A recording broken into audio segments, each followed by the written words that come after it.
मौलाना दीन मोहम्मद वफाई तो लिखे तो एकड़ी माई पई गऊं है उन्हें लिखवा पंजे किताब तज़किरा मशाइर सिंध में त माई पे खीर है एकड़ो फकीर दुर्वेश ते लगियो अमा मुसाफिर आया परदेसी आया भूख लगी आ उंज लगी आ खीर पडींदी माई का हुजे चेड़ाक कि हल हल मुला खीर कोने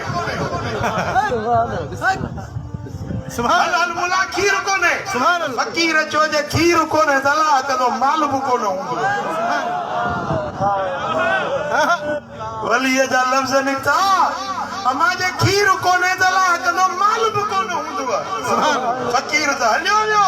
सैलानी फकीर खुदा जाने किथों जो काडो आयो काडे हलियो वियो बे डी ते जी माल चरण वियो न झंग दे शाम थी न माल मोटियो न धनार मोटियो अरे ए माल काडे वियो धनार काडे वियो कदे कदे माल वरी चूर का बाहर में निकरी वेंदो आ देर मदेर मोटंदो आ साईं सिजो लही वियो संजो डरी वियो माल न मोटियो सुभान अल्लाह जाच कयो एडो चखरो एडो खाटरो एडो चोखंडी एडो बिलिए बेर एडो मिठे जो गोट काडे खबर ही न पई मोए त माल काडे वियो धनार काडे सुभान अल्लाह पुछा ए बीठा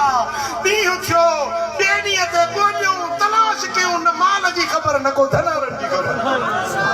बदिए गुजरिया 4 दी गुजरिया 8 दी गुजरिया का खबर न पई यार माल भली वियो जमीन की वही आसमान उड़ारे वियो काडे माल वियो का खबर न पतो न कुरो न पैर न निशान सुभान अल्लाह पोने माई गाल के या गाल बुधो गोठ वारो एकड़ो दुर्वेश आयो हो मां पई डोहा गऊं वेठी मुखो घुरे खीर मुचो मा मुला खीर कोने पो मुखे चींदे खीर कोने दला कदो मालूम कोने हुंदो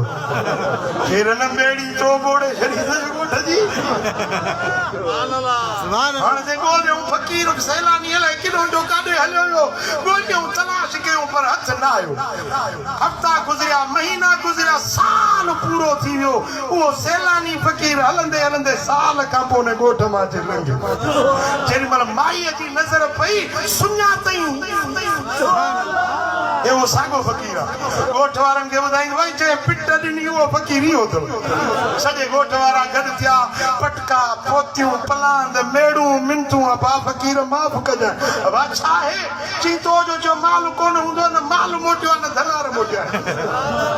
सुभान अल्लाह सजे गोठ वारन मिंटू इलाज कया के बा घबरायो न अल्लाह कदो माल भी इंदो सुभान अल्लाह कदो धनार भी इंदा सुभान अल्लाह शाम थी अब माल मोटी आओ धनार अने गोठ वारा पे पूछन धनारन गोड़े यारू रमू खमू काडे लाओ सजो साल काडे लाओ जिसरिया जायो त साल छाजो सुबह जो माल काहे वेयो शाम जो गोठ आया सुभान अल्लाह सुभान अल्लाह जी सही जी हे अल्लाह जे वली मस्त जी जुबान मस्त जी जे मस्तन जी जुबान एडो असर रखे थी त साल कंडो शान शान सुभान अल्लाह वरी एकड़ा मानू चला के वली हुया हाने कोनन चेहरा हुंदा हुया हाने मरी विया कब्रुन में इनन में को फैज कोने कब्र बाबा काजी पुराण के खन मिस्री जो तड़ू मिलंदी हूं ड्रायो सेरांदी का गुंदड़े मजा हाने किथे आ करामतू खत्म थियो पुट वली मरंदा ना सुभान अल्लाह अखियों हुजने न हीर वनी दिस त हजरत काजी पुरानो दीन अजब हयात जिंदा